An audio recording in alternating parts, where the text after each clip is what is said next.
si miramos el verso 16, bueno, antes del verso 16, si miramos lo que comenzamos desde el verso 17 del capítulo 1, Pablo pone a todo el mundo bajo juicio. Primero porque no atendieron a la ley moral escrita en sus corazones, desconocieron al Dios que se revela a través de la naturaleza, no le dieron gracias, no se alejan de Dios y hacen que otras personas se alejen de Dios.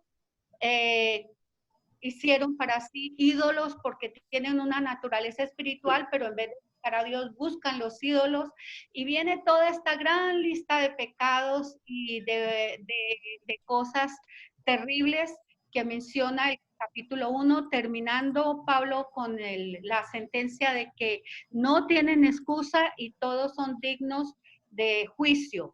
Luego nos lleva al segundo grupo de personas que vimos la semana pasada, que fueron los moralistas. Y con ellos vamos hasta el verso 16 del capítulo 2, donde Pablo dice que el que juzga será juzgado, ¿no? Y que Dios hace juicio sí o sí, que Dios juzga de acuerdo a las obras de cada uno y que Dios no hace acepción de personas en su juicio. Entonces, realmente tenemos el grande problema que Pablo no hace ninguna diferencia entre un grupo y otro. Primero, toda la humanidad está bajo pecado. Luego, los moralistas, los que juzgan, los que realmente no tienen a Dios en su corazón. Pero aquí también Pablo nos presenta, nos introduce a un tercer grupo, es el de los judíos, donde sigue con la misma sentencia, no tienen excusa. Dios en sus corazones ha perdido la posesión. Ellos no tienen excusa, aunque son el pueblo de Dios. En el verso 16 del capítulo 2, ya para entrar en tema, el verso 16 tiene un bosquejito que sería bueno que ustedes lo anotaran. Está ahí también en alguna parte, va a pasar en las diapositivas. Y es que dice que el juicio de Dios llega hasta los secretos de los hombres. El juicio de Dios es por medio de nuestro Señor Jesucristo, y el juicio de Dios está de conformidad al Evangelio. Con ese versículo él termina el juicio contra los moralistas y nos introduce al juicio contra los judíos. El juicio de Dios llega hasta los secretos de los hombres. El juicio de Dios es por medio de nuestro Señor Jesucristo. El juicio de Dios está de conformidad al Evangelio. Y con esto en mente, hay tres bases para el juicio de los judíos. La primera base con que él trabaja el juicio de los judíos es sobre la ley, 2:17-24. La segunda base con que él trabaja el juicio a los judíos es sobre la circuncisión, y en el tercer punto, 3:1-8, él hace una serie de 4 objeciones que los judíos tienen acerca de su relación con Dios y los juzga. Entonces, esto es realmente lo que trabaja en ese pasaje.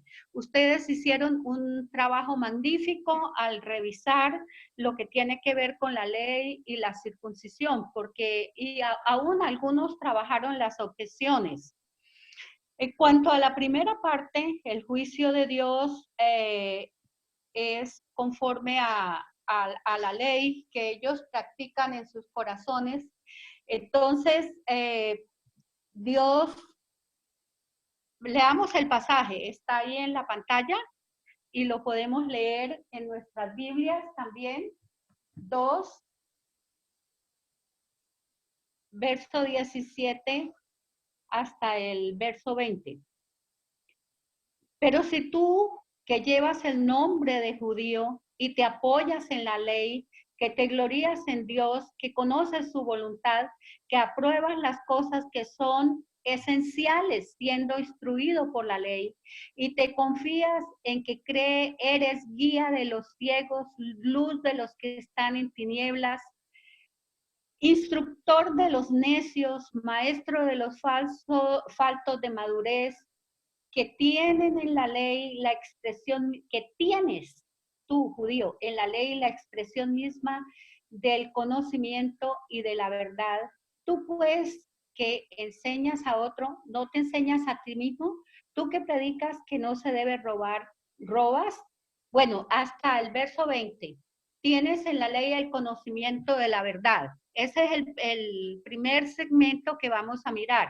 En ese primer segmento, ustedes se dan cuenta que Pablo hace una cantidad de declaraciones. Y en esas declaraciones está diciéndoles a los judíos, ustedes son así, así, así y así. Está describiendo cómo son los judíos. La primera declaración que hace el apóstol Pablo describiendo a los judíos es: tú que llevas el nombre de judío. Es un nombre maravilloso para ellos, ser judío. Imagínense, tú llevas el nombre de judío. El nombre de judío venía de la tribu de Judá, porque de todas las tribus de Israel, la tribu que permaneció y siguió siendo más, digamos, más cercana a Dios, fue la tribu de Judá. Las otras 11 tribus desaparecieron. La tribu de Benjamín quedó incrustada en la tribu de Judá y en el territorio de Judá. Pero las tribus del norte todas desaparecieron cuando fueron llevados en cautiverio. Y aunque los judíos, las tribus del sur fueron llevadas en cautiverio, sin embargo, ellas regresaron. Ellos regresaron, los judíos, y se instalaron nuevamente en el territorio. Entonces ellos llevaban el nombre de judío con gran honor. Y la palabra Judá significa alabanza. Por eso aquí comienza con, llevas el nombre de judío, y al terminar en el verso 29 habla de, sino que es judío el que lo es interiormente, y termina diciendo alabanza del cual no procede de los hombres, sino de Dios. Entonces, la primera cosa que los describe es que eran judíos, y para ellos esto era un grandísimo honor. La segunda cosa que los describía como judíos es que se apoyan en la ley. La tercera cosa que los describe como judíos es que se gloriaban en Dios. Ahí podemos ver en el pasaje. La cuarta cosa que se lo describe como judíos es que conocían la voluntad de Dios. La quinta cosa que los describía como judíos es que aprobaban las cosas que eran esenciales. Ellos, siendo instruidos por la ley, aprobaban lo que era esencial. Decía, esto es y esto no es. Y así se cumplían las cosas. Los maestros de la ley, por lo menos, ellos decían qué se cumplía y qué no se debía cumplir. La quinta cosa, eran instruidos por la ley. La sexta cosa, eran guía de los ciegos, maestros, luz de los que estaban en tinieblas. Para ellos eran los únicos que tenían la luz. Los demás estaban ciegos y ellos tenían que enseñarles. Ojalá lo hubieran hecho así, pero nunca lo hicieron. La séptima cosa con que lo describe era instructor de necios, maestros de faltos de madurez. Allá dice de niños.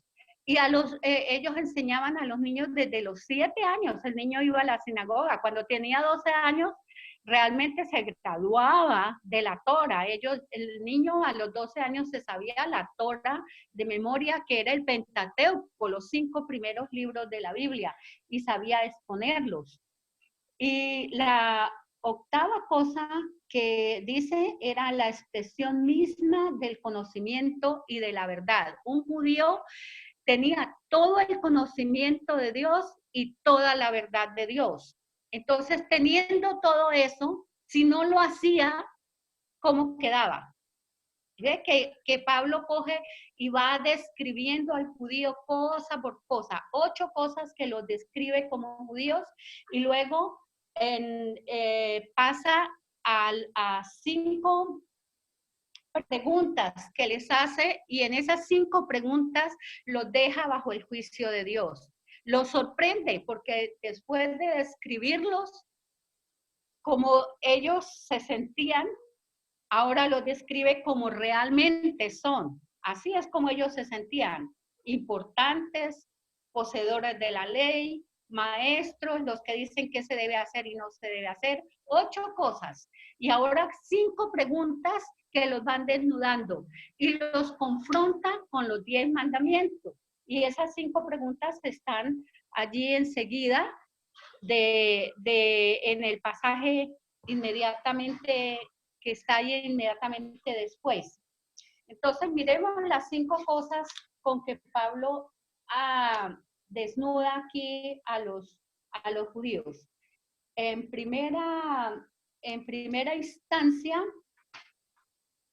les dice que ellos, verso 21, tú enseñas a otros y no te enseñas a ti mismo. Imagínense, un maestro que sabía todo, pero que no se enseñaba a sí mismo. Ese es su primer pecado. Uno cuando tiene la responsabilidad de la palabra de Dios y se la comunica a otro, la primera responsabilidad es vivirla, pero ellos no la vivían. Y luego 3 grandes pecados contra la ley. Tú que predicas contra el robo que haces, robas.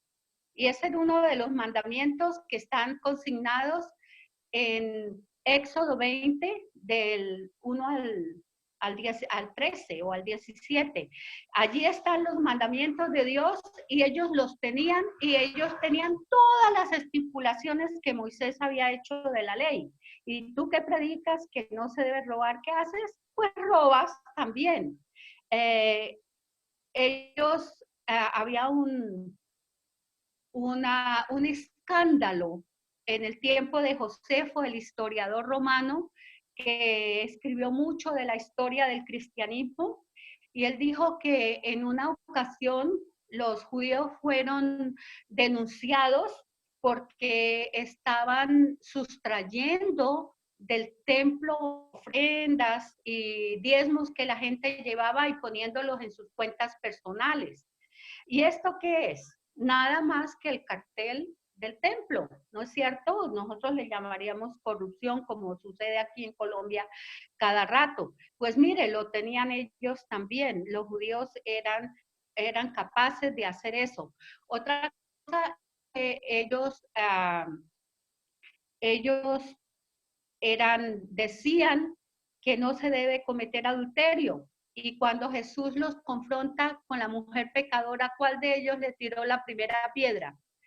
Ninguno, porque no estaba, el Señor les estaba diciendo, bueno, a ver, quien no haya hecho ese pecado, que tire la primera piedra. Quien no haya pecado así, que tire la primera piedra, y ninguno lo hizo. Y pues es que se entiende allí que pues era un pecado común en el pueblo también y ese pecado destruía el hogar y el hogar era una de las cosas que más más debe cuidar el pueblo de Dios. Los que aman a Dios deben cuidar su hogar y el adulterio destruye el hogar. Tú que dices que no se debe cometer adulterio, adulteras. Y la cuarta pregunta que les hace es, ¿tú que aborreces los ídolos, saqueas templos? ¿Para qué? Para quedarse con los tesoros del templo, porque los judíos realmente aborrecían terriblemente hasta hoy. Yo no he oído jamás que un judío sea idólatra. Nunca. Ellos aborrecen los ídolos porque el más grande mandamiento para ellos es no tendrás dioses ajenos delante de mí. Pero cuando tenían la oportunidad, ellos como viajaban por toda Asia Menor en el tiempo que el Imperio Romano estaba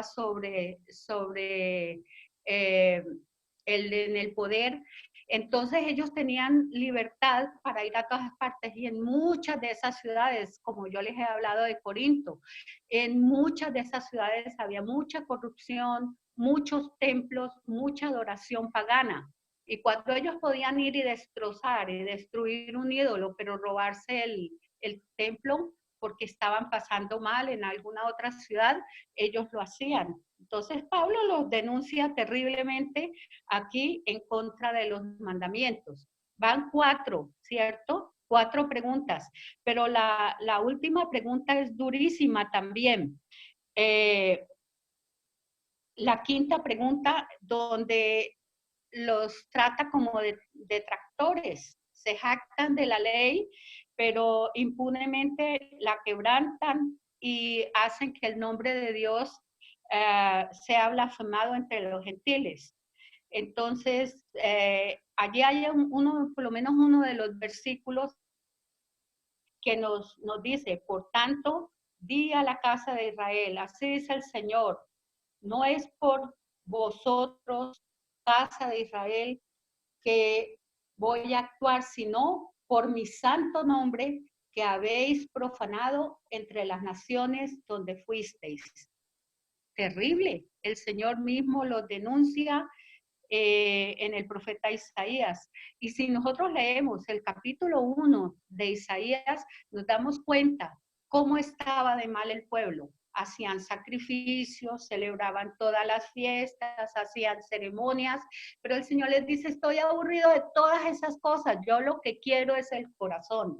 Vengan a mí y estemos a cuentas, y yo voy a cambiar el corazón de ustedes.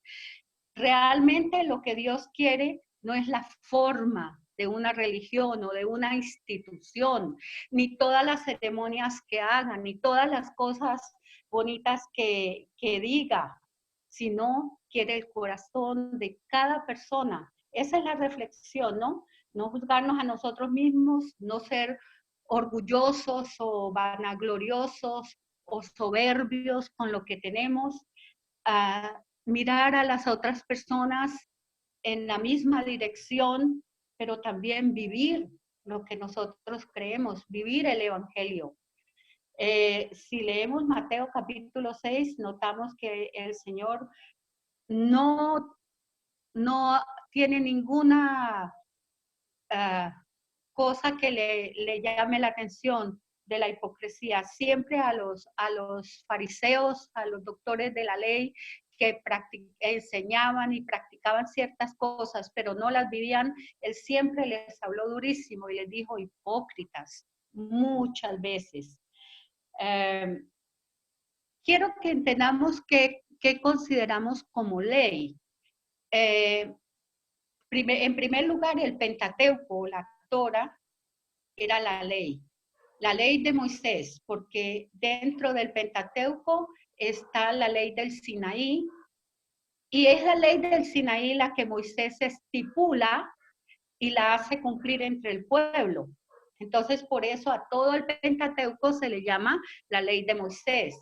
Tanto los 10 mandamientos son la ley como todo el Pentateuco, que están las estipulaciones de la ley, es la ley de Moisés. Pero también a todo el Antiguo Testamento se le ha llamado ley. Juan 10:34, Juan 12:34, y por ejemplo Gálatas 3:24 dice que la ley es nuestro ayo para llevarnos a Cristo, y está hablando de todas las escrituras del Antiguo Testamento. Entonces notamos que los judíos tenían la posesión de la revelación especial de Dios. Hemos visto en la primera, en la lección sobre la humanidad que Dios deja, que ellos tenían revelaciones naturales, la revelación moral, la revelación natural, esa conciencia espiritual, pero los judíos tenían la revelación especial de Dios, como nosotros. Nosotros tenemos la palabra de Dios, tenemos la revelación especial de Dios. Disculpa, Deida. Señora. Ya nos queda un minutico, entonces les voy a pedir el favor de que nuevamente entren por el mismo enlace para que continuemos con la exposición. Entonces voy a cerrar la sala.